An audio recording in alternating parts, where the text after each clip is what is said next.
예수는 말씀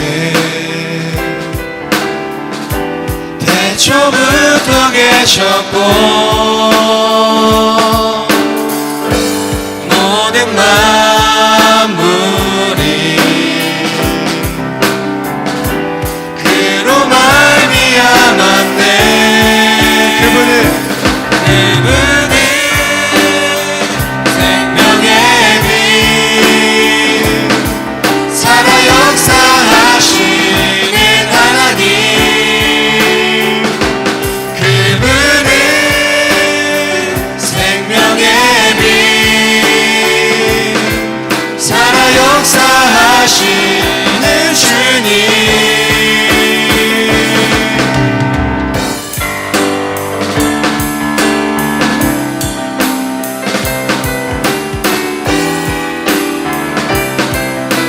다시 한번 고백하겠습니다. 예수는 말씀. 예수는 말씀 태초부터 계셨고 모든 만물이 그로 말미암았네.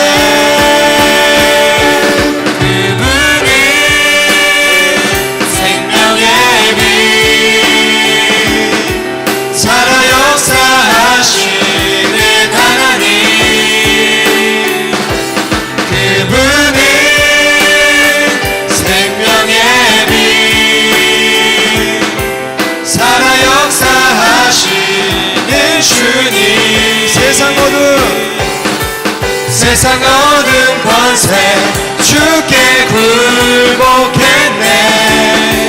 나 주님만을 섬기리. 그 말씀 속에 거하리. 그분은 생명의 빛 살아 역사하시는 하나님. 그분은 생명의 빛 살아 역사하시는 주님. 그분은 생명의 빛 살아 역사하시는 하나님. 그분은 생명의 빛 살아 역사하시는 주님. 그분은 생명의 빛 살아 역사하시는 하나님. 그분은 세상의 빛 살아 역사하시는 주님. 세상 얻은 권세 주께 굴복했네. 나 주님만을 섬기리. 그 말씀 속에 거하리. 그분은 생명의 빛. 그분은 생명의 빛 살아 역사하시는 하나님. 그분은 생명의 빛 살아 역사하시는 주님. 세상 얻은 권세 주께 굴복했네. 나 주님만을 섬기리. 그 말씀 속에 거하리. 그 말씀 속에 거하리. 우리 한 번 더. 그 말씀 속에 거하리.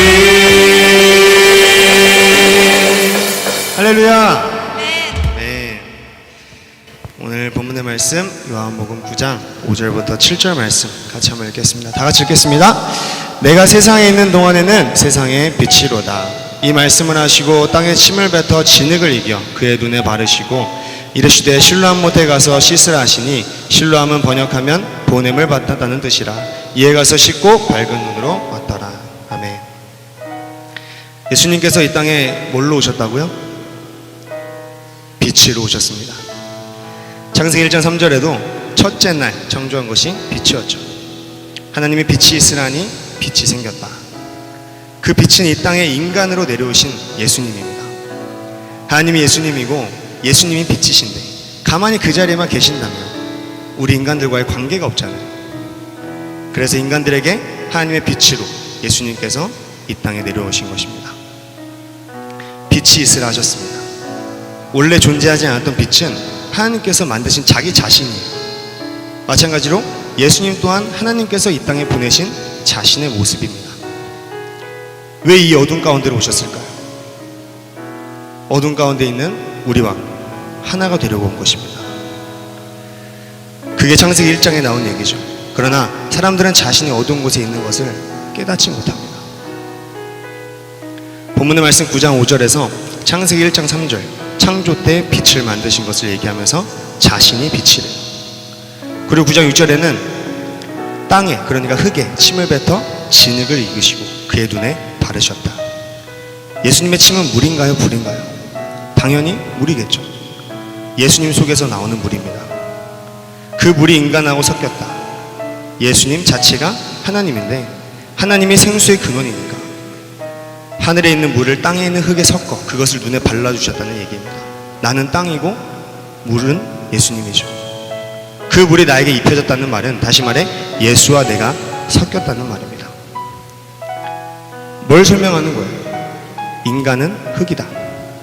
소경을 보고 흙에서 왔으니 흙으로 돌아가라. 나를 섞어 생기가 들어가라. 창세기 2장 7절 말씀에 생기를 그 코에 불어넣으시니 사람이 생명이 되었다. 다른 말로 하자면 내가 너희에게 생명수를 부었다. 나라는 호흡을 물을 섞었다. 그러니 살아나더라. 여러분, 예배에 생기가 없으면 예배는 실패합니다. 말씀이라는 물이 여러분과 섞이지 않으면 여러분의 예배 실패입니다. 예수님의 침이 나를 정결하게 했어요.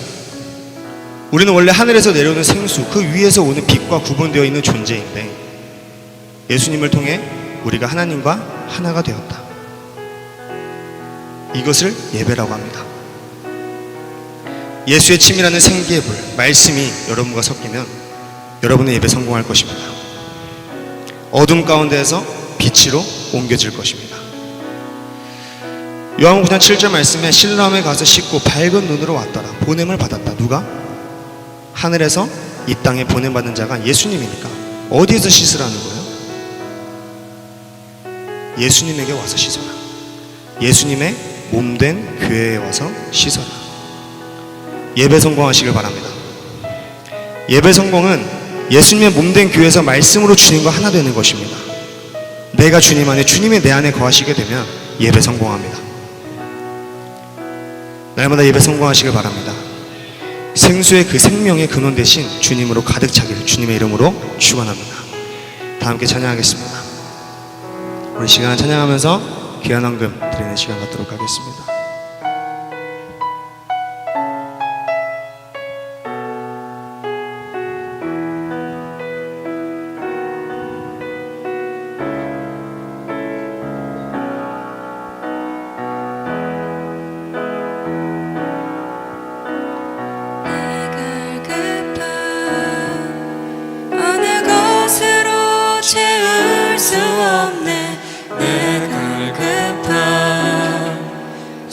나의 심령에 내 갈급한 부르짖는 소리 들으소서.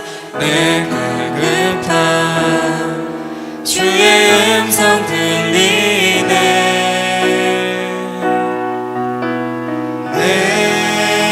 내게로 나오라.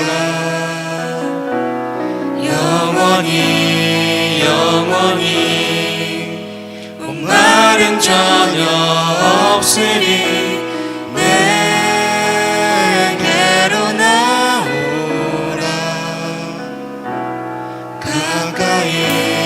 가까이 생수의 근원 되신 주께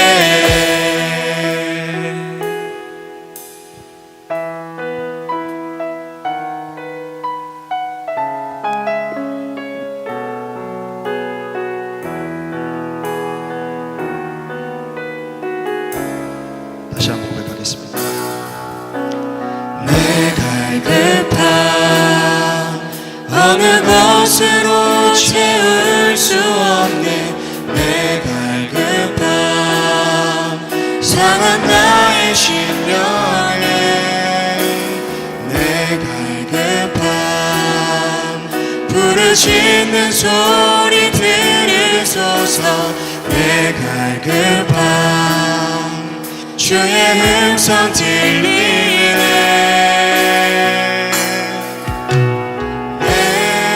내게로 나오라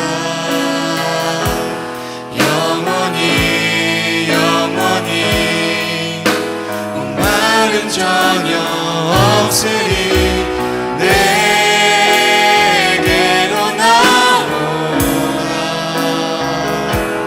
가까이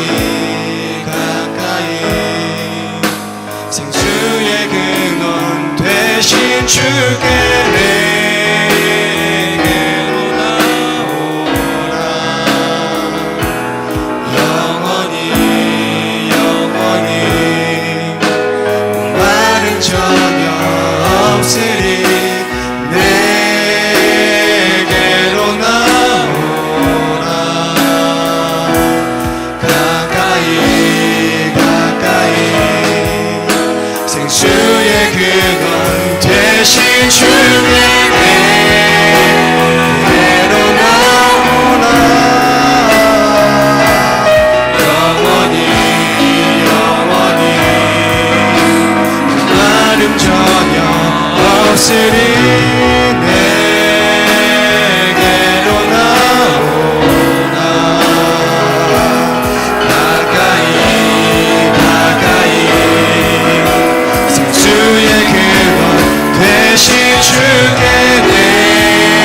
내게로 나오라 영원히 영원히 마름 전혀 없으리 내게로 나오라 가까이 생명의 근원 생명의 근원 되신 주께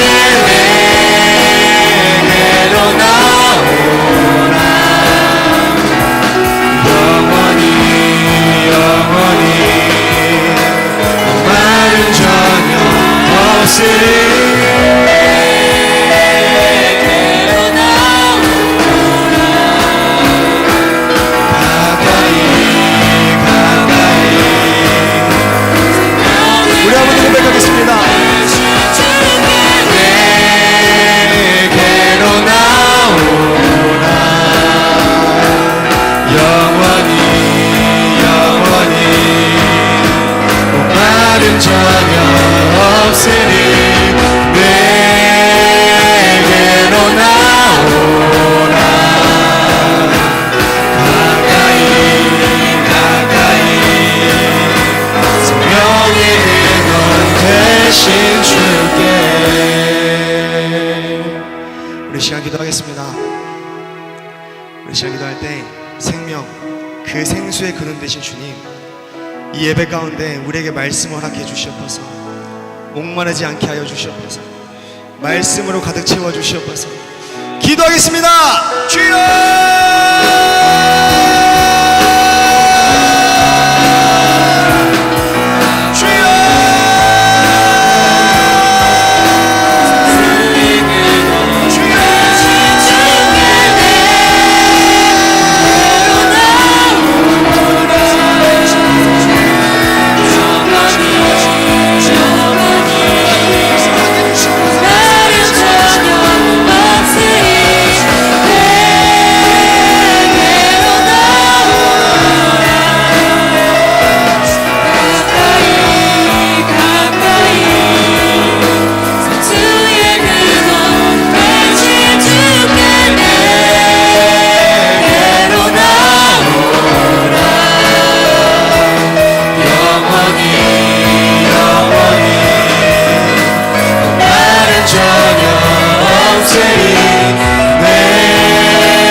생수의 근원 대신 주께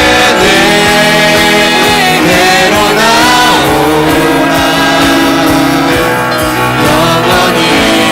영원히 목마름 전혀 없으리. 내게로 나오라. 가까이 생수의 근원 되신 주께. 우리 하나님 아버지, 사랑과 은혜를 감사를 드립니다. 하나님 앞에 귀한 예물 드립니다. 주님 나라 천국에 쌓아지게 도와주시고 하나님이 기쁘게 받으실 만한 예물 되게 하옵소서. 구체적으로 선교하는 것과 구제하는 일에 많이 쓰여지게 도와주시옵고, 하나님 우리가 가진 모든 것이 다 하나님의 것인 것을 인정합니다. 우리의 시간과 물질과 몸과 마음을 하나님 받아 주시옵소서. 우리에게 말씀 주셔서 그 말씀으로 하나가 되게 하옵소서. 주의 생명을 얻고 살아가게 도와주시옵소서. 예수님 귀하신 이름 받들어 기도 올려옵나이다. 아멘. 주님께 감사합니다.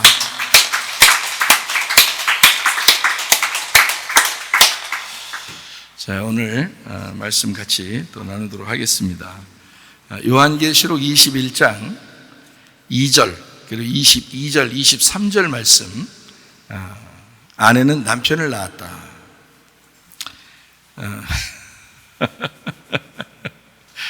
또 내가 보매 거룩한 성 새 예루살렘이 하나님께로부터 하늘에서 내려오니 그 준비한 것이 신부가 남편을 위하여 단장한 것 같더라. 성 안에서 내가 성전을 보지 못하였으니 이는 주 하나님 곧 전능하신 이와 및 어린 양이 그 성전이심이라. 그 성은 해나 달에 비침이 쓸데없으니 이는 하나님의 영광이 비치고 어린 양이 그 등불이 되심이라. 아멘. 좀 생소한 이야기죠. 아기는 다 엄마가 낳는 거죠. 그런데 요한계시록에 이제 도달하면, 우리가 말씀을 도달하면, 요한계시록에 가면 성경은 영으로 쓰여 있구나라는 것을 깨닫게 되고 시공간을 초월합니다. 그러니까 시간과 그 공간을 초월하는 게 바로 요한계시록의 말씀이에요. 그러니까 그 말씀, 그러니까 차원을 넘어서서 그 속에 있는 내용을 알게 되면 이 성경이 굉장히 입체적으로 되어 있다는 것을 우리가 알 수가 있어요. 그러다 보니까 제가 이제 그 시간을 초월한, 그러니까 공간을 초월한 하나님의 말씀들을 좀 이제 깨닫게 되고, 또 사람들에게도 이런 말씀들이 있구나라는 것을 좀 소개하고 그랬으면 좋겠다, 이런 생각이 드는 거예요. 요한계시록을 이제 많이 공부를 하다 보면 이제 분명히 영의 책이라는 것을 우리가 알 수 있습니다. 그냥 글자적으로 우리가 이해하면은 요한계시록을 이해하기가 참 힘들어요. 글자적으로 이해하면 그림이나 그려지고 뭐 이러면서 별로 이해하기가 참 힘들어지는데, 우리는 보이는 세계를 보이는 것으로 믿는 사람들이 아니고 보이지 않는 세계를 보이지 않는 믿음으로 믿는 사람들이에요. 그러니까 이것은 분명히 영의 책을 영으로 바라봐야 된다는 거죠. 그래서 성경을 성령이 오시기 전에는 사람들이 오해할 수밖에 없었어요. 왜냐하면 글자로 되어 있으니까 성경이. 그런데 성령이 오시니까 이 성경을 영으로 보게 되겠단 말이에요. 그러니까 영으로 보는 사람들만 이제 이게 성경이 풀어지도록 이렇게 되어 있단 말이죠. 그러니까 예수님이 오시면은 수건이 벗겨진다 그러잖아요. 그죠? 수건이 뭐겠어요? 수건을 벗어놓고 다녀라, 수건을 쓰고 다녀라 하진 않잖아요. 예수님도 이제 나사로를 부활시킬 때 수건을 벗겨줘라 그러잖아요. 그게 이제 그 수건이라고 하는 게 우리 육체예요, 육체. 율법이 좋아하는 육체란 말이에요. 그게 수건이라고요. 그러니까 예수님이 오시면 그 수건이 벗겨지는 거예요. 그러면 이제 얼굴과 얼굴을 보게 되고 이제 눈으로 직시하게 되는 거죠. 수건을 이렇게 덮으면은 귀로만 듣잖아요. 그러니까 율법을 귀로 듣고 그래도 자기가 알았다 이렇게 하지만 사실 눈으로 보면 다르죠. 그래서 눈으로 보면 이제 정확하게 말씀을 알아갈 수가 있는 겁니다. 이런 것처럼 성경을 이제 좀 입체적으로 영적으로 보게 되니까 우리는 엄마가 아이를 낳지만 사실 결혼하고 나면 아내와 남편이 있는데 아내가 남편을 낳아요. 부부가 어떤 사람들은 아기가 있는 사람이 있고 아기가 없는 사람이 있죠.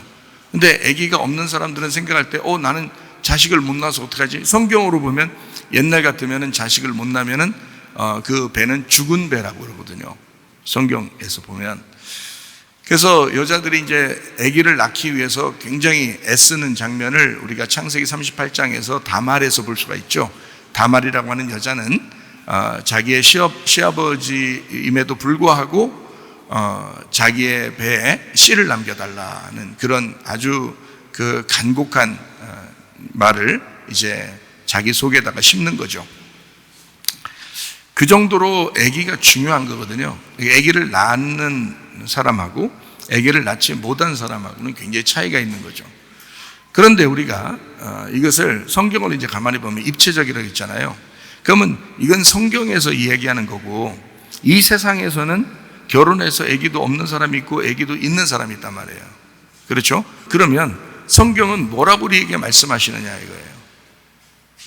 그럼 우리는 진짜 성경에 있는 글자대로 우리는 봐야 되는가? 그게 아니죠. 성경은 뭘로 보라고 했냐면 내용으로 봐라 그랬죠. 그죠? 내용으로, 의미로 봐야 된다. 이런 얘기를 했어요. 이 성경의 내용, 그 의미로 보면은 우리가 이제 그 자궁이라는 그 배가요, 언약의 말씀이란 말이에요. 그럼 그 안에 이제 아들 둘이 있다 그랬어요. 그럼 언약의 말씀이 2개가 있다 그랬어요. 선악과와 생명나무 이렇게 2개가 있다. 그래서 에서와 야곱이 나오고 가인과 아벨이 나오고 뭐 이렇게 이스마엘과 이삭이 나오고 그렇죠? 그리고 이제 다윗에게는 죽은 아들이 하나 있고 그리고 이제 그 다음 솔로몬이 나오고 이렇게 뱃속에서 그런 이제 이야기들을 우리가 볼 수 있어요. 그러니까 성경을 이렇게 가만히 보면 아이 낳는, 그러니까 아들을 갖는 축복에 대한 이야기, 그리고 땅을 갖는 축복에 대한 이야기, 이 2가지로 축복을 이제 집약할 수가 있어요. 그러니까 하나님은 우리에게 땅을 허락하신다, 이게 하나 축복이고요. 그 다음에 아들을 주신다, 이게 이제 축복이에요. 그러면 땅이라고 하는 거는 이제 쉽게 얘기해서 성경의 땅이라고 하는 건 쉽게 얘기해서 나를 말하는 거예요. 내 마음을 얘기하는 거죠. 밭을 얘기하는 거예요. 밭을. 그러니까 그 밭이 좋은 밭을 주시는 것을 이제 축복이라고 하는 거죠. 그러니까 원래 길가밭이 있죠. 그 다음에 돌짝밭이 있죠. 그 다음에 가시밭이 있죠. 이거 다 이제 제거가 되면 그 육체가 다 제거가 되면 좋은 밭이 되는 거거든요. 땅을 주신 거예요. 축복이 됐단 말이에요. 좋은 땅이 됐다 이 말은 축복을 받았다 그 말이에요. 성경의 축복은 땅과 아들이란 말이죠. 그러면 내 마음의 밭이 땅이고 그게 좋은 밭 되면 그 좋은 밭에 뭘 심어요? 아들을 심는 거예요. 씨를 심는 거란 말이에요. 그러니까 여기 사람들 얘기하는 게 아니에요. 성경은. 사람들이 성경에 나와 있는 대로 괜히 문자적으로 너무 많이 치우쳐 있다고요. 그것이 율법이라고 그러는 거라고.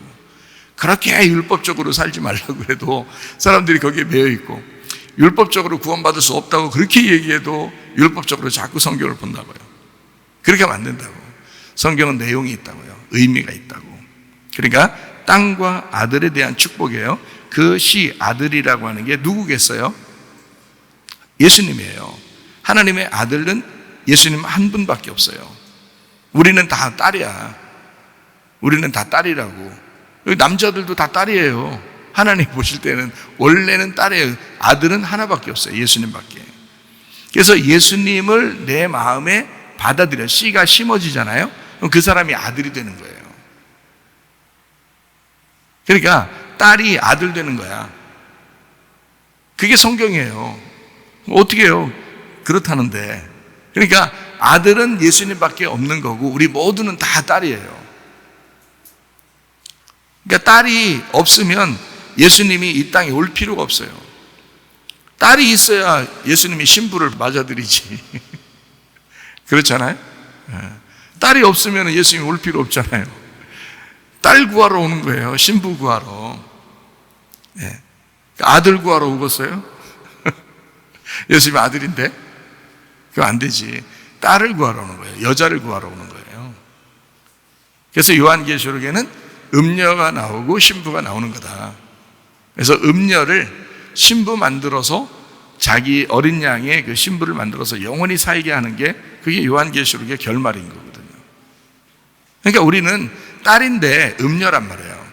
딸인데 음녀였어요. 그래서 우리가 신부가 돼서 신랑을 만나게 되는 게 이제 성경이기 때문에 그렇게 신부가 돼서 정결한 처녀로 주님을 이제 어린 양 대신 신랑을 만나는 것이다라고 이렇게 중매를 해주는 사람이 있었는데 그게 바로 누구냐면 바울이었습니다. 바울. 그러면 지금 이 시간에는 누가 여러분을 그렇게 중매하고 있나요? 제가 중매하는 거예요.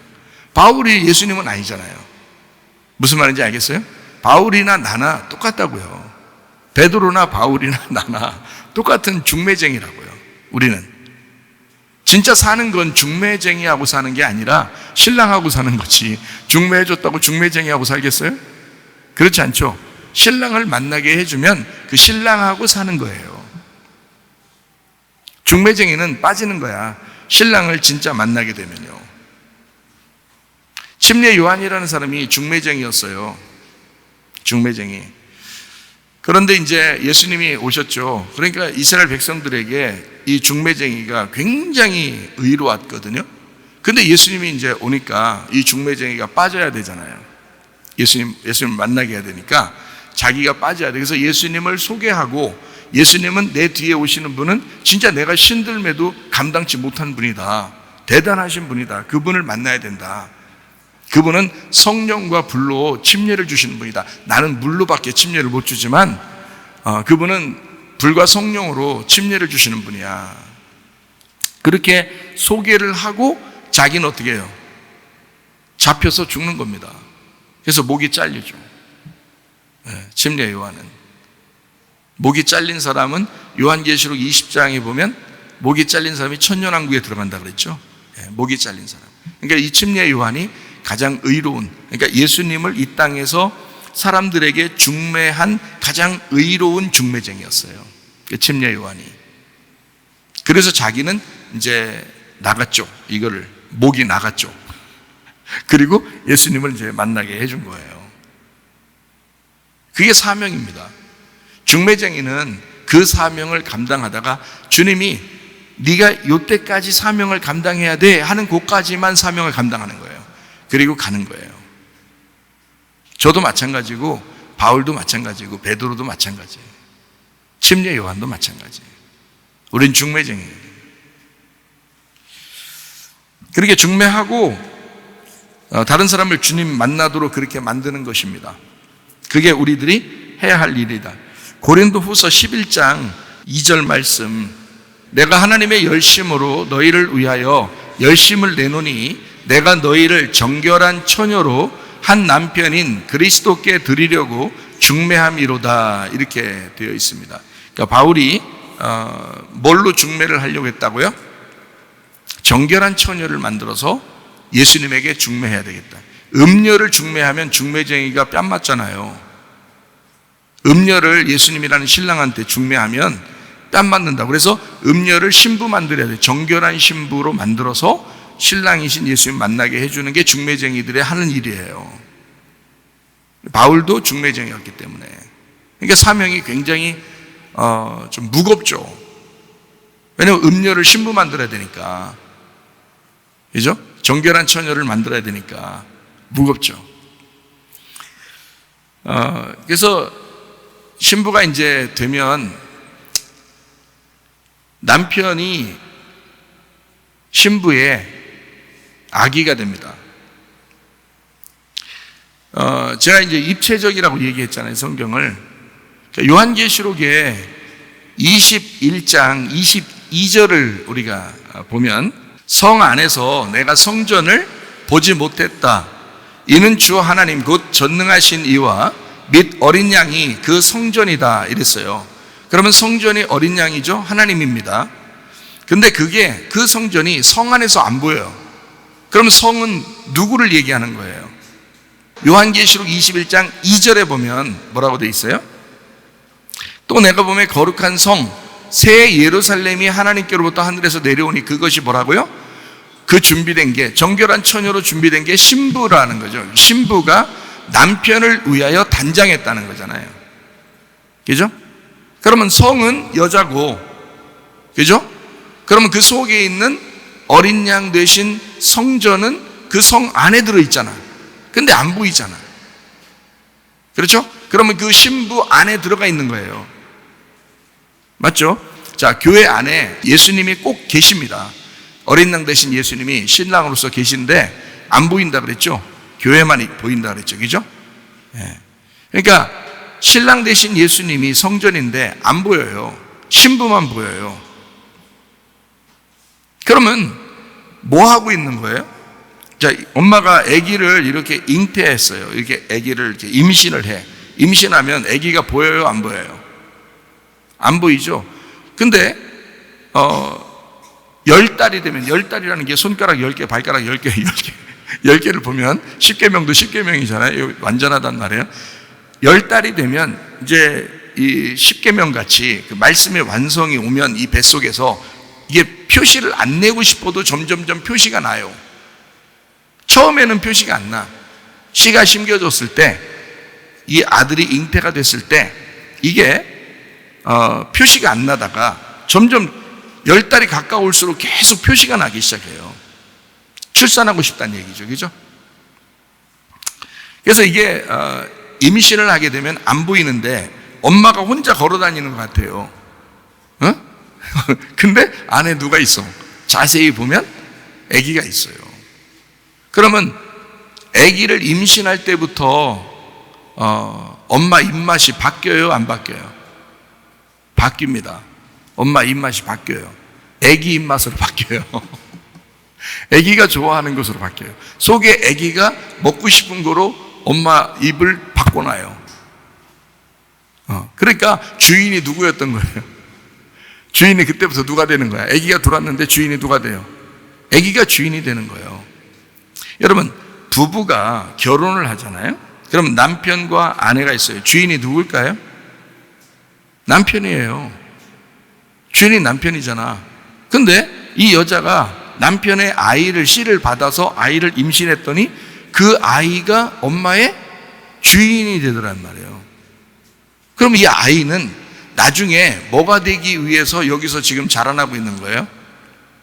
아기를 엄마가 지금 낳잖아. 아기 엄마 낳는데 그 나면 그 아기는 이 뱃속에서 뭐가 되기 위해서 준비가 되고 있냐고. 뱃속에 들어갈 때부터 뭐 한다고? 엄마를 자기 맘대로 한다고. 자기가 주인 됐다고.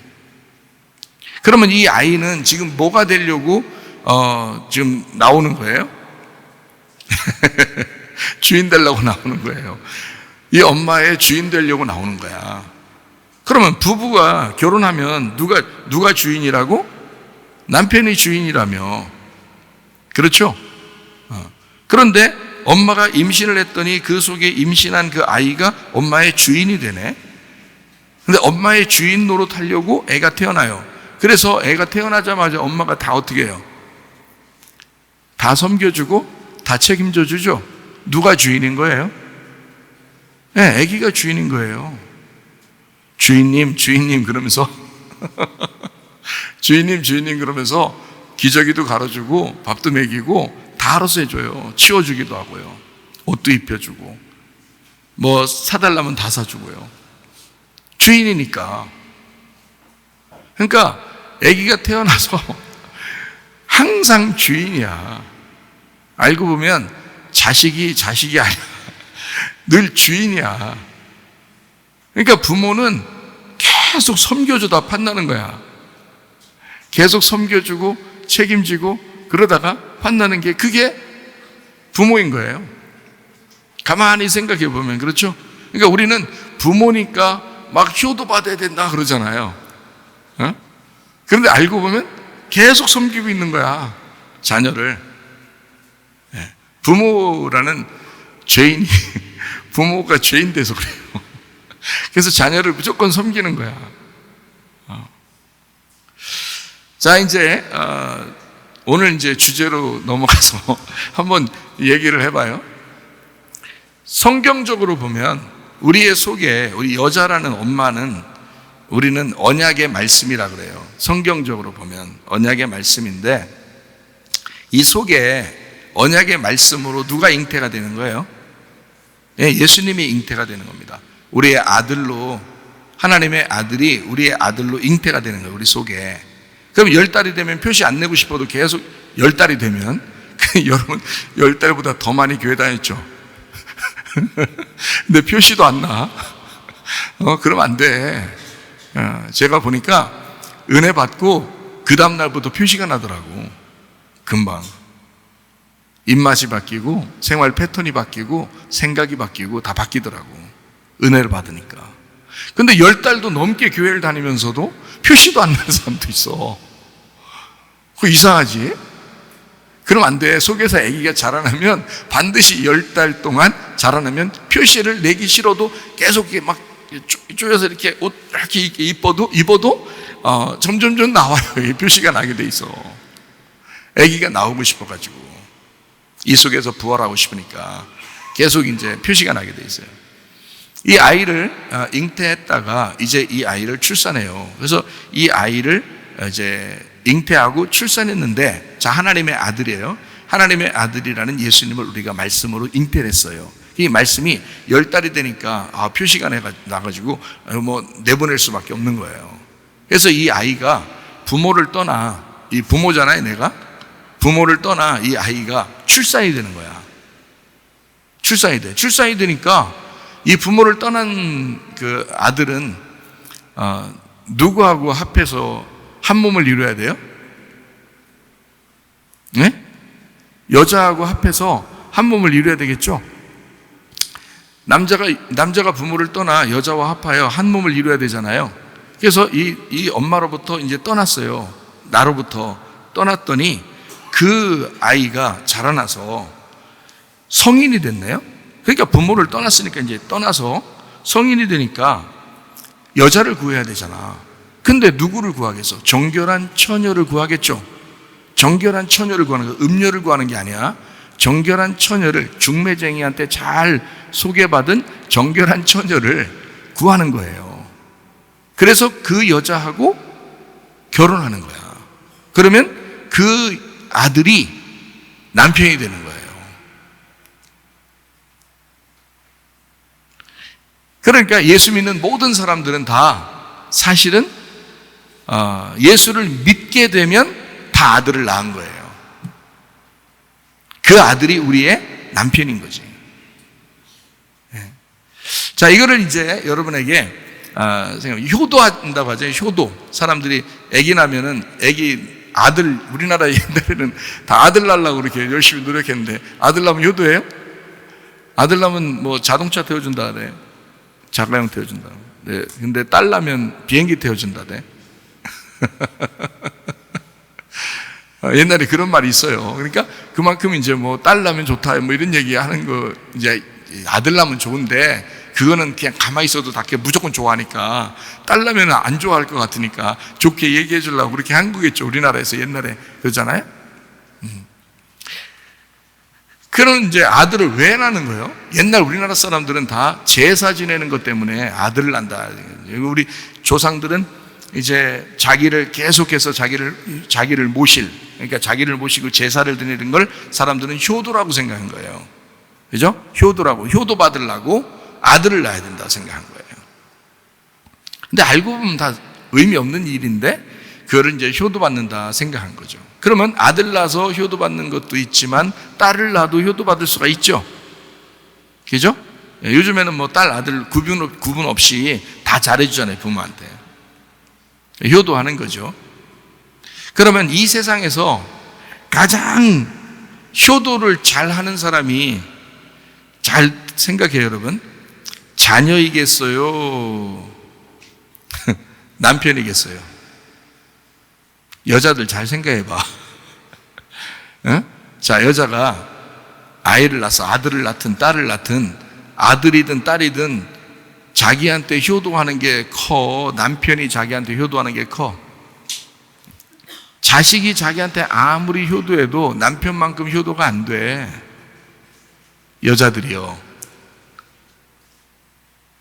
남편이 최고 효자야. 다시 말하면, 쉽게 얘기하면 남편이 아내가 죽을 때까지 돌봐주잖아. 그죠? 그럼 죽을 때까지 효자야. 그 남편이. 그러면 10아들 부럽지 않네? 10아들 안 낳아도 남편이 있으면 되네. 그게 아들이네. 그러니까 남편이 사실은 아내에게 있어서는 가장 큰 효자요. 아들입니다. 근데 그게 참 성경적이죠.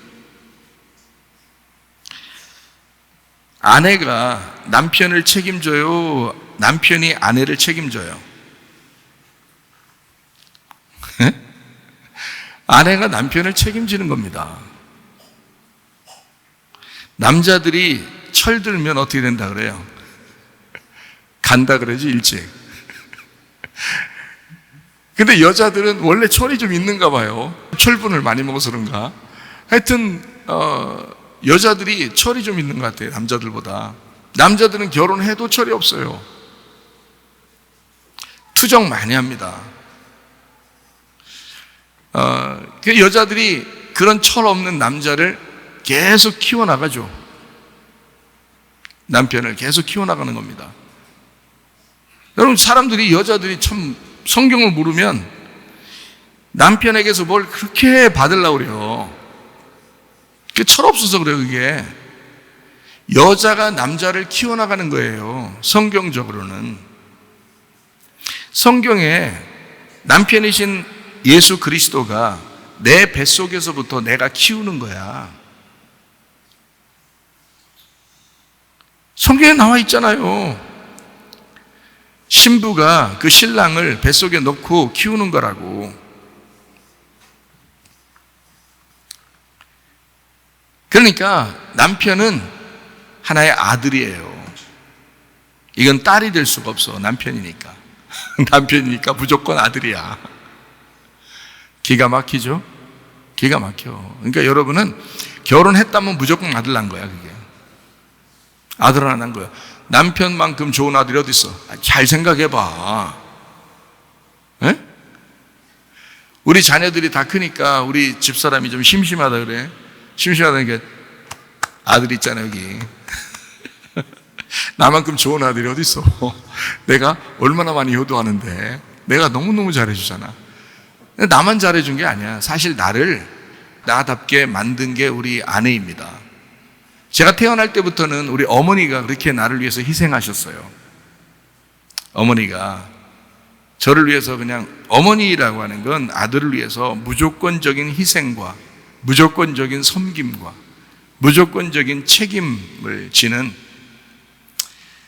그렇게 해서 나를 이제 키웠고, 이제 아내를 만나게 해서 이 아내가 나를 이제 키워나간 거예요. 나는 사실 자라나면서 이 세상에서 우리 또래쯤에 대해서는 애정결핍 없는 사람 많지 않습니다. 그리고 뭔가 좀 결핍이 돼서 뭔가 좀 힘들어하고 문제가 있는 것이 참 많았어요. 그러니까 문제들이 없는 사람들이 많지 않아요. 그러니까 나름대로 투정하고 싶고 막무가내로 그렇게 생활할 때가 참 많았는데, 그거를 끝까지 참고 한 번도 나에게 반대하지 않고 끝까지 받아주고 용납해주고 용서하고 사랑해주고 책임진 사람이 우리 집사람이 우리 사모님이에요. 한 번도 저에게 반대하지 않았습니다.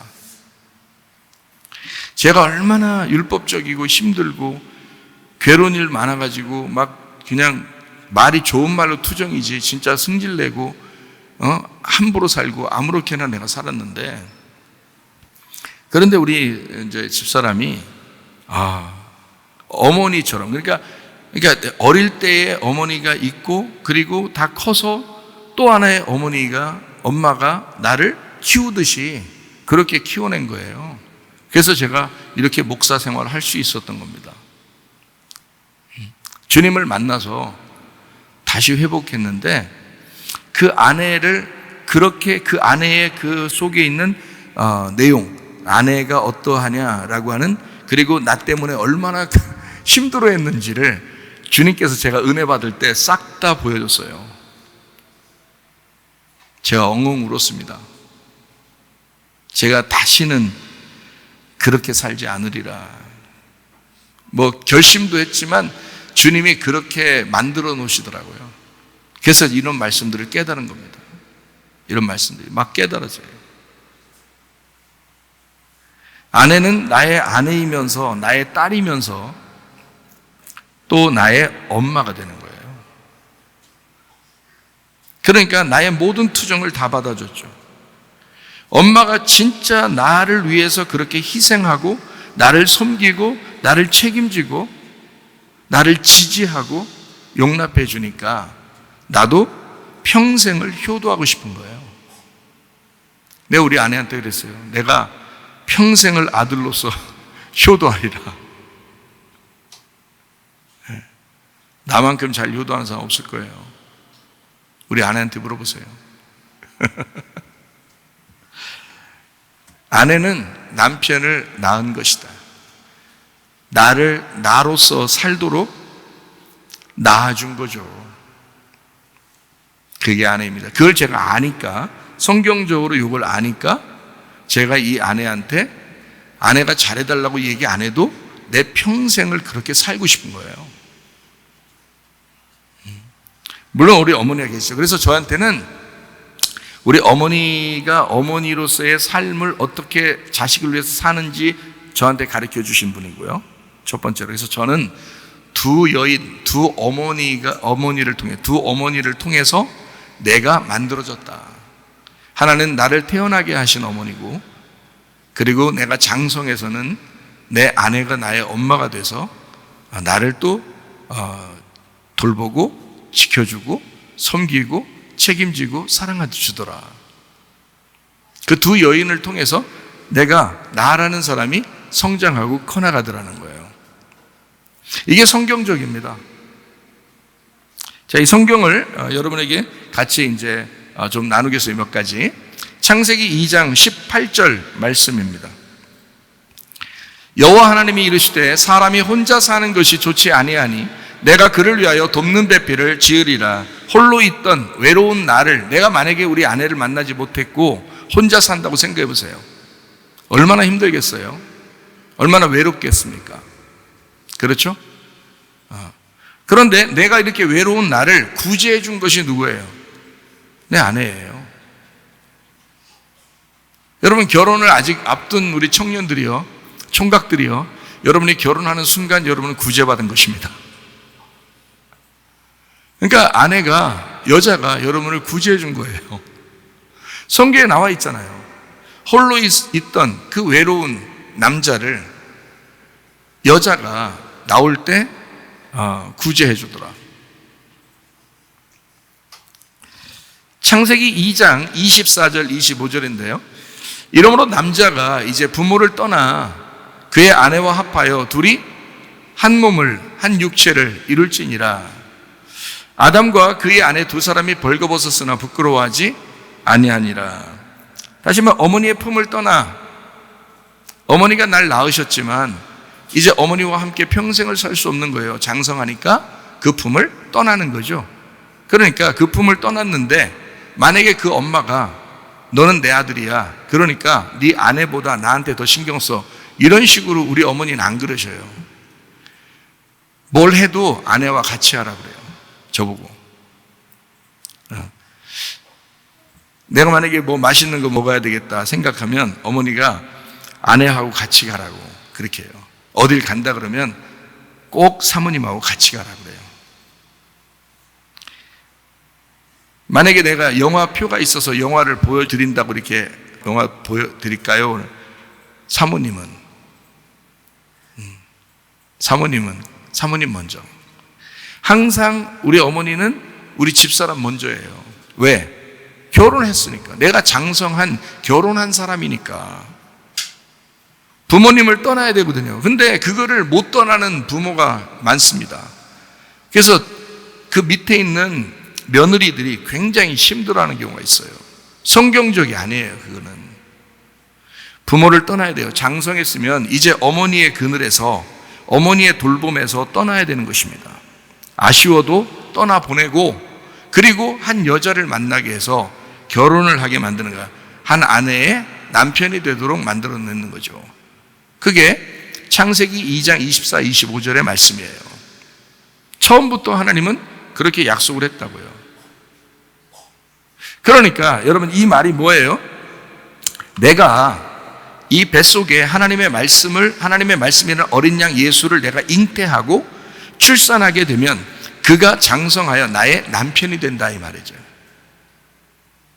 나의 남편이 되도록. 그러면 그렇게 되려면 나는 옛날의 여자가 아니라 이제는 새로운 여자가 되어야 된다는 거죠. 정결한 처녀, 신부가 되어야 된다. 이게 이제 성경의 말씀입니다.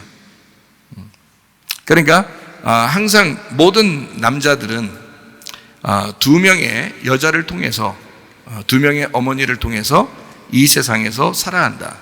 한 명은 나를 태어나게 하신 어머니요, 한 명은 나를 돌보고 나를 섬기고 지켜주고 보호해주는 그런 어머니다. 이해가 되시겠습니까? 그 어머니에게 자기 아들을 맡겼으면 그냥 둬야 되는 거예요. 자꾸 간섭할 필요도 없는 거죠. 성경적이죠. 야, 우리 부모가 모일 거니까 니네 맨날 와. 널 맨날 와요. 힘들게.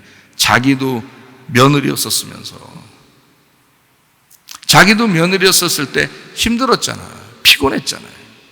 그 억지로 했잖아요. 요즘 애들은 더 젊으니까 더 자유롭게 해줘야죠. 더 젊으니까. 우리 때 고생했으니까 니네 더 고생. 이건 아니에요. 그건 안 되고, 우리 고생했지만 너희들은 고생 안 했으면 좋겠어.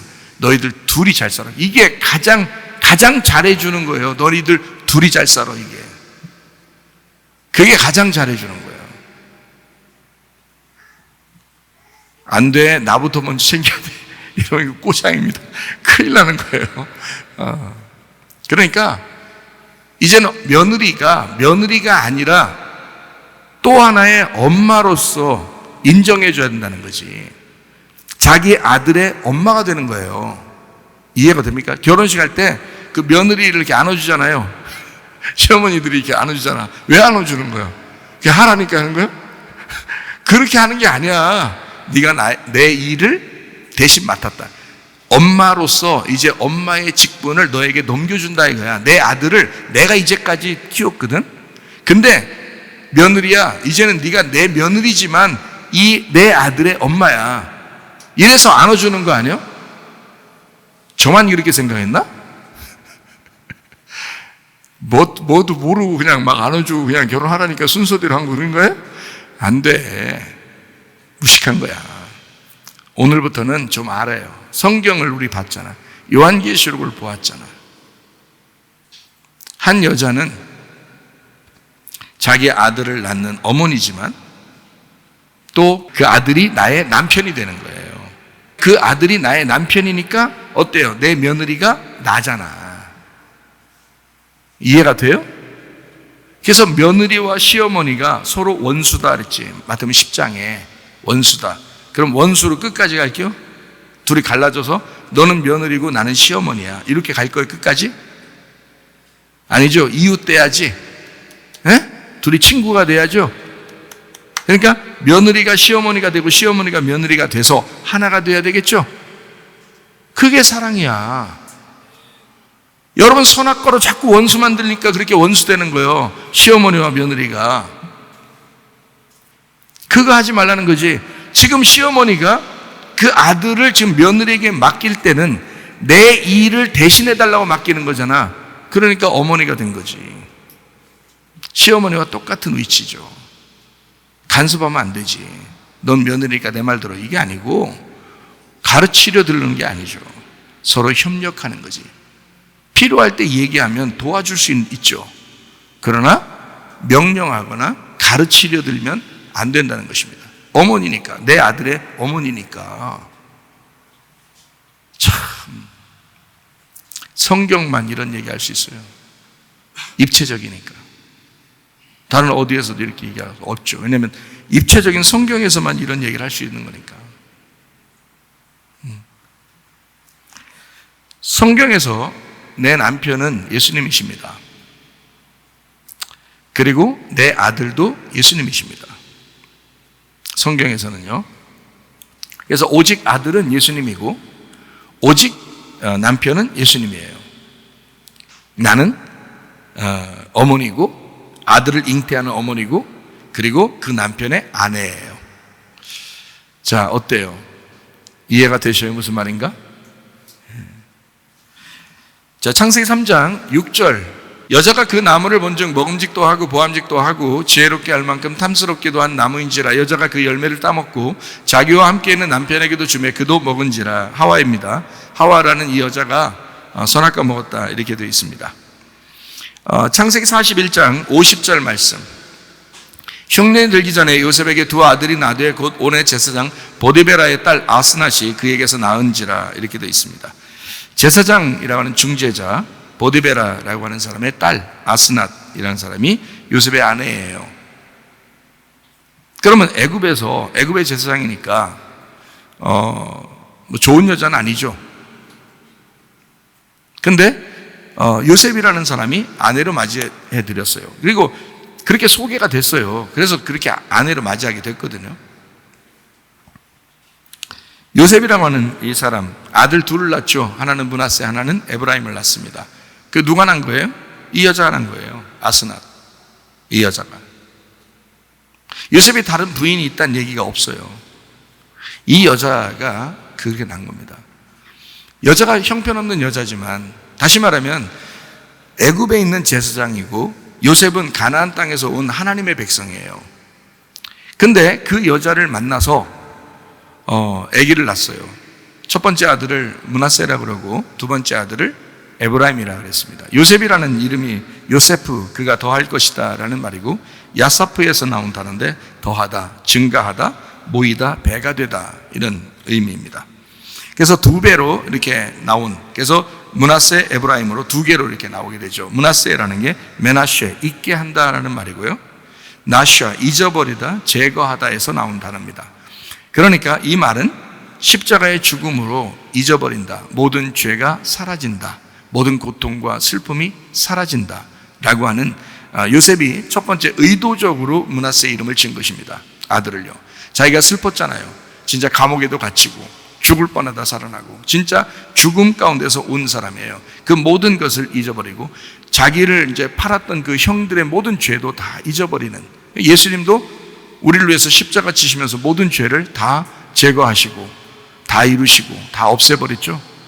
그렇게 하고 난 다음에 에브라임이라는 아들을 낳아요. 이 에브라임이 에프라임 두 배의 과일입니다. 두 배의 과일. 에프라트에서 왔어요. 열매를 많이 맺는다 에서 왔습니다. 그러니까 므낫세와 에브라임을 통해서 이 요셉은 두 아들을 통해서 하나는 죽음을 하나는 부활을 의미한 것입니다. 그러니까 요한복음 1장 14절 말씀이 육신이 돼서 우리 가운데 거하시며 우리가 그의 영광을 보니 아버지의 독생자의 영광이요 은혜와 진리가 충만하더라. 말씀이 육신이 돼서 왔어요. 왜요? 죽으러요. 예수님이 죽으러. 그러면 이 말씀이 어떻게 돼요? 부활하죠. 그게 요셉이라고요. 그러니까 요셉이 말씀이 육신이 돼서 이 땅에 오신 예수님을 그대로 반영해서 나오는 말씀이에요.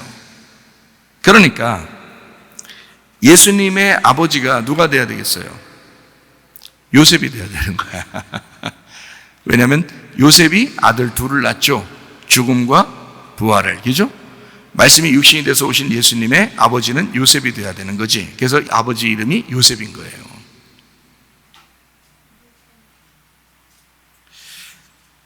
자, 어머니 이름은 어때요? 예수님의 어머니 이름은 어떻게 돼요? 마리아죠? 마리아. 그 마리아가 어디서 나온 이름이에요? 구약에 있는 미리암에서 나온 이름이에요. 그럼 미리암의 이름은 어디서 나온 이름이에요? 마라에서 나온 이름이에요. 그럼 우리가 한번 성경 찾아볼까요? 마라를 출애굽기 15장 23절 마라에 이르렀더니 그곳 물이 써서 마시지 못하겠으므로 그 이름을 마라라 하니라. 그러니까 마라에서 온 이름이니까 마라는 일단 써요. 써. 15장 25절 26절 모세가 여호와께 부르짖었더니 여호와께서 그에게 한 나무를 가리키시니 그가 물에 던지니 물이 달게 되었더라. 어떻게? 나무 때문에요. 나무가 십자가거든요. 그 십자가가 그 쓴 걸 다 독을 빨아들인 겁니다. 그러니까 나머지 물이 달게 된 거예요. 원래 단물이 있었던 게 아니라 쓴 물밖에 없는데 쓴 독을 나무가 빨아들인 거야. 그러니까 나머지 물이 달게 됐다, 이런 뜻이에요. 자, 거기서 여호와께서 그들을 위하여 법도와 율례를 정하시고 그들을 시험하실세 이르시되 너희가 너희 하나님 나 여호와의 말을 들어 순종하고 내가 보기에 의를 행하며 내 계명에 귀를 기울이며 내 모든 규례를 지키면 내가 애굽 사람에게 내린 모든 질병 중 하나도 너희에게 내리지 아니하리니 나는 너희를 치료하는 여호와임이니라. 이 유명한 말이 여기에서 나와요. 나는 너희를 치료하는 여호와라. 이게 어디서 나오냐면 마라의 쓴물에서 나온 겁니다. 마라의 쓴물에서. 자, 예수님이 이 땅에 오신 목적이 뭔지 알겠죠? 치료하시래요. 여러분을 치료하시기 위해서, 여러분의 몸과 여러분의 영혼의 병을 치료하시기 위해서 오신 분이시다. 우리 주님 의지할 만하죠? 예, 주님이 이런 분이란 말이에요. 마라의 쓴물에서, 그래서 거기서 태어나야 된다. 마라의 쓴물에서. 그래서 마라라고 하는 게 쓴이란 단어, 이게 마르에서 나온 단어인데요, 괴로운이란 단어입니다. 괴롭게 출생. 그래서 아기를 낳을 때마다 엄마들이 다 어떻게 해요? 즐겁게 낳는 사람 없죠. 괴롭게 난단 말이에요. 그게 쓴물이라고요. 아기를 낳을 때마다 쓰게 나온다고, 괴롭게 나온다고요. 그 고통이라고, 이게 선악과의 고통이죠.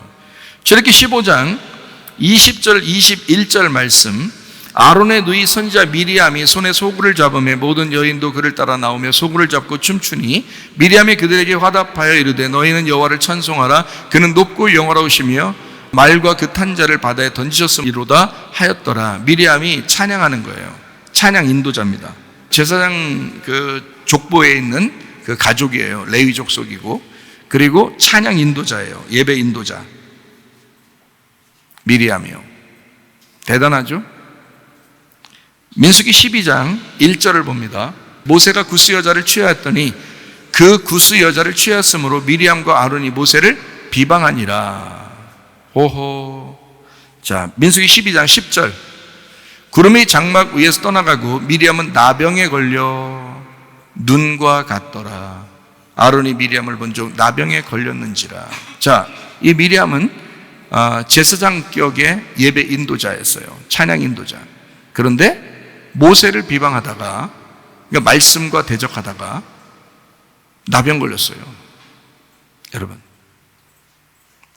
그러니까 이런 여자예요. 이런 여자. 자, 마리아라는 이름이 어디서 왔다고요? 미리암에서 왔다고. 그 미리암이 어디서 왔다고? 마라에서 왔다고. 다 좋은 이름이에요? 나쁜 이름이에요? 나쁜 이름이에요. 여러분, 이 세상에 있는 나쁜 이름과 같은 나, 근데 그 안에 예수가 잉태된다는 거지. 나라는 육체 안에, 나라는 진흙 안에 생기가 들어간다는 거지. 나라는 육체 안에 말씀이 들어온다는 거지. 그럼 우리는 사는 것입니다. 이해가 되시겠어요? 네. 놀라운 진리의 말씀이죠. 마태복음 1장 19절 봅니다. 그의 남편 요셉은 의로운 사람이라 그를 드러내지 아니하고 가만히 끊고자 하여. 더 나빠, 가만히 끊고자 해요. 대놓고 끊고자 하여 이것도 아니고 가만히 끊고자 해요. 더 나빠. 자, 요셉이에요. 그러니까 예수님의 아버지가 요셉이라는 거 분명히 아시겠죠? 요셉입니다. 자, 23절 보라 처녀가 잉태하여 아들을 낳을 것이요 그의 이름은 임마누엘이라 하리라 하셨으니 이를 번역한즉 하나님이 우리와 함께 하시다. 거기 처녀가 잉태하여 아들을 낳는다라고 되어 있습니다. 마태복음 1장 25절 말씀, 아들을 낳기까지 동침하지 아니하더니 낳음의 이름을 예수라 하니라. 자, 처녀라고 하는 그 처녀가 이사야 7장 14절에 나와 있는 처녀거든요. 그러므로 주께서 친히 징조를 너희에게 주실 것이라. 보라 처녀가 잉태하여 아들을 낳을 것이요 그의 이름을 임마누엘 하라. 여기 처녀가 그 처녀예요. 여기 처녀가, 그러니까 예언된 처녀가 그 처녀 마리아예요. 그렇죠? 근데 여기 처녀가 이사야 7장 14절에 있는 이 처녀는 알마라는 단어거든요. 이 알마라는 단어가 어떤 단어냐면 베일을 쓰는 이란 단어고, 남의 눈에 띄지 않는 처녀예요. 이게 에렘에서 왔어요. 에렘이라는 단어는 시야에 들지 않는 이란 단어입니다. 이게 아람에서 왔어요. 아람은 가리다, 숨기다, 눈 먼 이런 뜻입니다. 세상 남편이 있지만 숨겨진, 그러니까 요셉이 있지만 요셉하고 상관없이 마리아가 아들을 낳았죠. 성령님에 의해서. 그러니까 요셉이 있지만, 그러니까 남편이 있지만 감추어진 여자. 그러니까 결국에는 성경적으로 보면 마리아가 예수님을 낳을 수밖에 없었던 거예요. 왜냐하면 자, 마리아, 미리암, 마라에서 왔죠. 그리고 남편이 하나 있었는데 마라라는 죄인에게서 나와야 되니까, 그래야 십자가가 던져지니까. 이해가 돼요? 그래서 마라, 미리암, 마리아에 있는 그 여자를 고른 거죠. 마리아라는 이름이 얼마나 많았겠어요. 그리고 예수님이라는 그 메시아를 잉태하고 싶어서 기다리던 사람이 그때 당시에도 수십 명 있었다고 그래요. 그 당시에. 아, 이때쯤 되면 메시아가 나오지 않을까? 그러면 그 처녀에게서 잉태해야 되니까 뭐 어떤 사람은 결혼도 안 하고 막 기다리던 사람도 있고, 어떤 사람은 결혼하고도 기다리는 사람들이 있었단 말이에요. 자기 뱃속에 메시아가 오지 않을까 해서. 근데 마리아가 선택된 거예요. 마리아. 그러니까 하나님은 일부러 그 마리아를 선택한 거죠. 어떤 사람? 남편이 있으면서 그럼에도 불구하고 감추어진 그 여자를 선택을 한 거죠. 우리 그 처녀라고 하는 이 단어가 원래 구약에서 알마라고 할 때는 남편이 있는 처녀거든요. 그런데 에스더서 2장 3절에 보니까 전국 각 지방의 관리를 명령하여 아리따운 처녀를 다 도성 수산으로 모아 후궁으로 들여 궁녀를 주관하는 내시의 회계의 손에 맡겨 그 몸을 정결하게 하는 물품을 주게 하시고 할 때, 거기 아리따운 처녀를 구할 때 그 에스더가 나왔죠, 그죠? 예, 그 처녀는 베툴라라는 처녀예요. 그게 정결한 처녀입니다. 신부예요. 분리된 신부를 말할 때 베툴라라고 써요. 그러니까 이사야 7장 14절에 나와 있는 보라 처녀가 잉태하여 아들을 낳을 것이요 할 때 그 예수님을 낳을 것이요 하는 것은 진짜 순수하고 깨끗하다라고 해서 쓴 게 아니란 말이에요. 남편이 있어야 하고 그 남편이 있어야 되는 그 여자가 대신 감추어져 있어야 된다, 이런 얘기예요. 베일에 쓴, 사람들이 모르는, 그러니까 사람들이 상상하지도 못하는 여자가 나오는 거죠. 그게 마리아예요. 그러니까 여러분의 구원받는 게, 여러분 속에 하나님의 아들이 잉태되는 게 상상이나 어디 할 수 있겠습니까? 여러분 같은 사람한테 하나님의 아들이 잉태된다면 그게 상상이나 할 일이냐고요. 상상할 수 없는 일이 벌어진 거예요. 이 마리아가, 요셉과 마리아가 예수님을 낳게 됩니다. 그리고 이 예수님이 십자가에 죽으시죠. 십자가를 죽으시고 다시 부활하셔요. 그리고서 그 예수님이 주님과 그리스도가 되는 것입니다. 자, 봐요.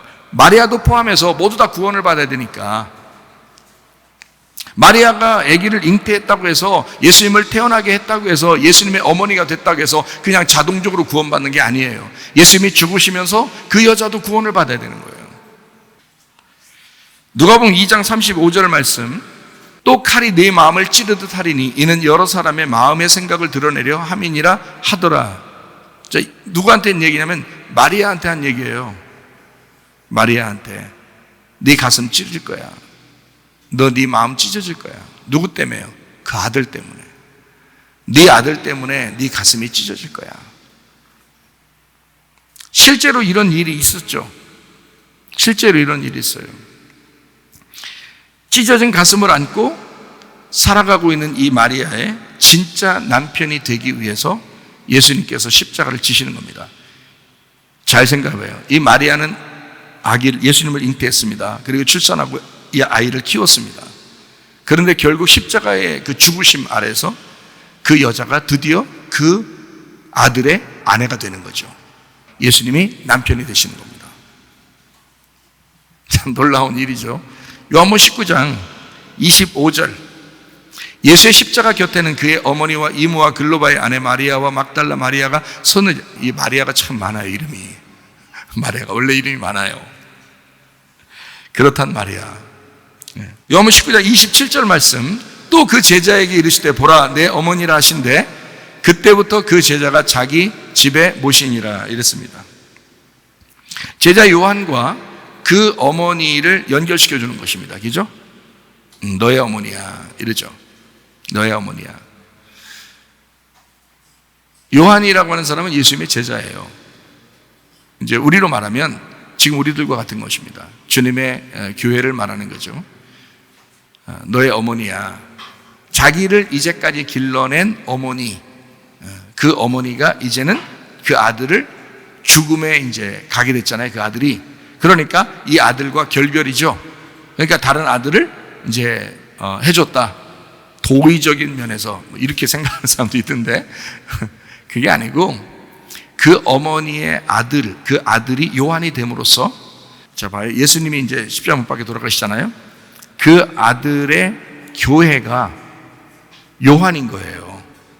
그러니까 그 교회를 어머니에게 맡기고 어머니를 교회가 맡도록 한 거예요. 그게 언약의 말씀의 관계입니다. 교회는 언약의 말씀을 맡았고 언약의 말씀은 교회를 보호하는 거예요. 이렇게 맡겼단 말이에요. 예수님이 십자가 못 박혀 돌아가시면서 어머니와 그 아들을 다시 연결해 줍니다. 예수님은 뭐 됩니까?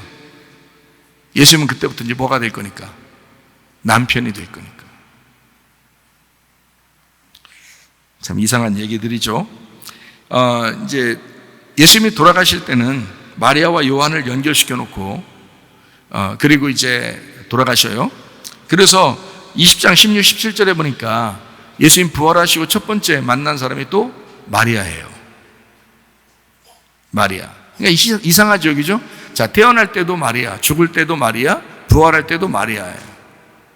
성경은 이상하게 되어 있죠, 그죠?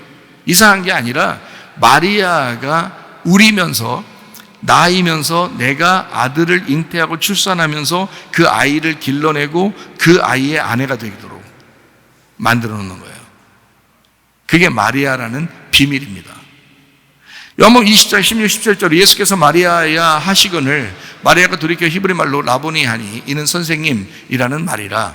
예수께서 이르시되 나를 붙들지 마라, 붙들어 놓지 마라. 여기다가 내가 아직 아버지께로 올라가지 아니하노라. 너는 내 형제들에게 가서 이르되 내가 내 아버지 곧 너희 아버지 내 하나님 곧 너희들의 하나님에게로 올라간다 하라. 어떻게 됐다는 얘기예요? 서로 하나가 됐다는 얘기예요.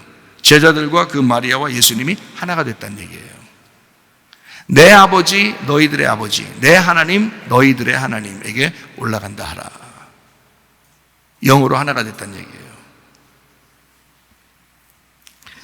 요한계시록 21장 2절 말씀, 또 내가 보매 거룩한 성소의 예루살렘이 하나님께로부터 하늘에서 내려오니 그 준비한 것이 신부가 남편을 위하여 단장한 것 같더라. 정결한 신부로 준비된다는 얘기죠. 21장 22절 23절 말씀, 성 안에서 내가 성전을 보지 못하였으니 이는 주 하나님 곧 전능하신 이와 및 어린 양이 그 성전이심이라. 그 성은 해나 달에 비침이 쓸데없으니 이는 하나님의 영광이 비치고 어린 양이 그 등불이 되심이라. 이 성 안에 성전이 있었다. 어린 양이 등불 되셨다. 등불이 꺼지면 어떻게 돼요? 어둠이죠. 어둠이 되면 음녀가 된단 말이에요. 그러면 바알 숭배를 하게 되는 것입니다. 예배가 바뀌는 거예요. 예배가 등불이 꺼지지 않았을 때의 예배와 등불이 꺼졌을 때의 예배는 간단하게 이 얘기예요. 등불이 꺼지지 않고 예배를 드리면 신부의 예배고요. 등불이 꺼지고서 예배를 드리면 음녀의 예배가 되는 것입니다. 무슨 말인지 알겠죠? 그러니까 등불 꺼지지 않는 성이 돼야 되겠죠. 물론 예수님은 등불이 꺼지지 않을 것입니다. 다시 말하면 등불이 꺼지지 않을 것이다. 등불이 계속돼서 영원히 꺼지지 않을 거야 라는 것은 절대 너희들을 포기하지 않을 거야. 왜냐하면 내가 너희의 남편이니까. 내가 너희의 아들이고 내가 너의 남편이고 내가 너의 주인이니까. 주님은 우리에게 등불이 되시겠다라는 얘기예요. 누가복음 11장 27절 28절 말씀입니다. 이 말씀을 하실 때에 무리 중에서 한 여자가 음성을 높여 이르되 당신을 뵌 태와 당신을 먹인 젖이 복이 있나이다 하니 예수께서 이르시되 오히려 하나님의 말씀을 듣고 지키는 자가 복이 있느니라 하시니라. 무슨 말이냐? 이 말이 하나님 말씀을 듣고 지키는 자가 복이 있다, 그냥 복 받았다 이런 얘기야? 그런 얘기 아니에요. 잘 봐요. 여기 뭐라고 돼 있어요? 당신을 뵌 태와 당신을 먹인 젖이 복이 있나이다 그랬죠? 27절에. 그죠? 그랬더니 28절에 뭐라고 했다고요? 그거 아니야. 나를 직접 잉태하고 나를 출산하고 나에게 젖을 먹인 자가 마리아야. 근데 그 마리아가 중요한 게 아니고 이 말이에요.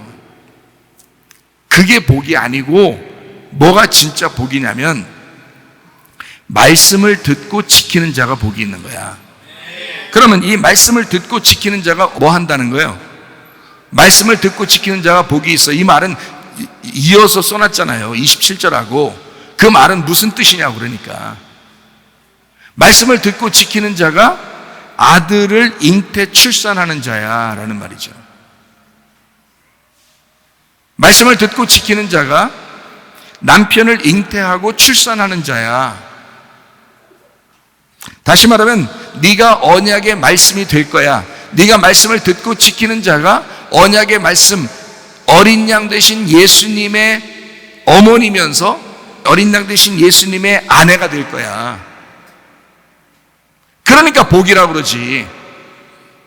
당신을 직접 잉태하고 당신을 직접 출산하고 당신을 직접 젖을 먹인 자가 진짜 복받은 건데 마리아 대단하다, 동정녀 마리아 하면서 이렇게 막 대단하게 여기지만 예수님은 그렇게 말하는 게 아니라고요. 그거 중요한 거 아니야. 그거 아니야. 진짜 복은 뭔지 알아? 말씀을 듣고 지키는 자가 내 어머니고 말씀을 듣고 지키는 자가 나의 아내인 거야. 그 말이에요. 그게 진짜 복이지. 무슨 말인지 알겠죠? 엄마는 아들을 낳았습니다. 아내는 남편을 낳았습니다. 아들 예수님은 지금도 계속 우리가 낳아야 합니다. 남편 예수님은 지금도 계속 우리가 낳아야 합니다. 왜냐하면 말씀이니까. 내가 언약의 말씀이니까. 언약의 말씀은 그 아들을 계속 출산하는 거지. 그 아들을 계속 키워내는 거지. 그 말을 다른 말로 말하면 마태복음 25장 4절의 말씀, 슬기 있는 자들은 그릇에 기름을 담아 등과 함께 가져갔더니 등불 꺼뜨리지 않는 사람, 이 얘기예요. 등불 꺼뜨리지 않는 사람. 출애굽기 13장 22절 말씀, 낮에는 구름기둥 밤에는 불기둥 백성 앞에서 떠나지 아니하니라. 밤에는 불기둥이 떠나지 아니하니라. 사도행전 2장 3, 4절, 마치 불의 혀같이 갈라지는 것들이 그들에게 보여 각 사람 위에 하나씩 임하여 있더니 그들이 다 성령의 충만함을 받고 성령이 말하게 하심을 따라 다른 언어들로 말하기를 시작하니라. 성령 충만, 불의 혀같이 갈라져서 꺼지지 아니하는 불. 요한계시록 1장 20절 말씀, 네가 본 것은 내 오른손에 7별의 비밀과 또 7 금촛대라. 7별은 7 교회의 사자요 7 촛대는 7 교회니라. 7 등잔대가 뭐라고요? 교회라고요. 그럼 교회가 뭔데요? 언약의 말씀, 어머니라고요. 이해가 돼요? 그리고 교회가 뭔데요? 신부, 아내잖아요. 주님의 아내. 주님의 아내이면서 그 어머니잖아요. 이해가 되겠어요? 그 교회라고요. 7 등잔대, 곧 주님의 교회. 그 등잔대는 그냥 등잔대로서만 있으면 의미가 없어요. 그 위에 불이 켜져야 되는 것입니다. 등불이 있어야 되는 거예요. 그게 핵심이에요. 등잔대는. 다시 말하면 우리 교회는 하나님의 그 아들의 어머니, 그러니까 그 남편의 아내는, 그 아들의 어머니는, 그 남편의 아내는 등불이 계속 켜 있어야 된다는 거예요. 그래서 그 등불이 뭐라고 그러냐? 요한계시록 21장 22절 23절 읽고 마치도록 하겠습니다. 성 안에서 내가 성전을 보지 못하였으니 이는 주 하나님 곧 전능하신 이와 및 어린 양이 그 성전이 되시는데 그 성은 해나 달의 비침이 쓸데없어. 왜냐하면 이는 하나님의 영광이 비치고 그의 어린 양이 뭐가 되기 때문에? 등불이 되기 때문에. 그러니까 그 등불과 등잔대는 남편과 아내이면서 이해가 되겠어요? 하나님의 아들과 어머니의 역할이란 말이에요. 언약의 말씀을 맡아 살아가고 있는 여러분과 제가 그리스도 예수를 낳고 그리스도 예수가 나의 남편이 되어서 영원히 나의 주인으로 살게 하는, 그래서 이 등불이 계속 꺼지지 않도록 하는, 이 말씀이 계속 언약의 말씀으로 빛이 비춰지게 하는 삶을 살다가 주님 만나시기를 바랍니다. 우리 한번 기도하겠습니다. 기도할 때 우리 하나님 아버지, 내가 그의 말씀을, 주님의 말씀을 내가 잉태하게 하시고 출산하게 하시고 또 그 말씀의 아내가 되게 하셔서 진실로 그 말씀이 내 속에서 끊이지 않고 그 등불이 꺼지지 아니하고 계속해서 그 등불이 켜져서 살아갈 수 있는 주님의 사람으로 살다가 주님 만나게 해달라고 우리 한 목소리로 기도하겠습니다. 우리 하나님 아버지, 사랑과 은혜를 감사를 드립니다. 주님만이 영광 받아주시고 주님만이 감사를 받아 주시옵소서. 하나님 아버지, 우리 하나님 아버지, 우리의 아들이면서 또 우리의 남편이 되신 우리 주님과 함께 그 주님과 우리가 언약의 말씀으로서 아버지 주님과 동행하다가 주님 만나게 도와 주시옵소서. 치유자 되신 우리 주님 역사해 주옵소서. 마라와 같고 미리암과 같고 마리아와 같은 나를 위하여 하나님 내 남편이 되시고 내 아들이 되셔서 하나님 그대로 나와 함께 동행하신 우리 주님 치유자 하나님이시여 역사해 주시옵소서. 비염은 떠나갈지어다, 아토피 떠나갈지어다, 위장병 떠나갈지어다, 어지럼증 사라질지어다, 두통은 사라질지어다, 류마티스 관절은 떠나갈지어다, 어깨 통증 사라질지어다, 허리 디스크, 목 디스크 떠나갈지어다, 심장병 온전해질지어다, 각종 종양 암권이 떠나갈지어다, 감기 몸살 온전해질지어다, 협착증 사라질지어다, 건선피부 온전해질지어다, 이명은 사라질지어다, 장암이나 질환 온전해질지어다, 식도염 사라질지어다, 유력에서 떠나갈지어다, 전일선 온전해질지어다, 우울증, 불면증, 환자의 두려움보다 초조 다 떠나갈지어다, 음란, 거짓, 도끼, 미움, 욕심은 다 떠나갈지어다. 정결한 신부가 되어 그리스도 한 분 되신 남편만 의지하며 살다가 주님 만나게 도와 주시옵소서. 예수님 귀하신 이름 받들어 기도 올리옵나이다. 아멘. 주님 감사합니다. 우리 하나님 아버지 역사하시고 인도하심을 믿습니다. 감사해요. 8시 40분까지 기도하도록 하겠습니다.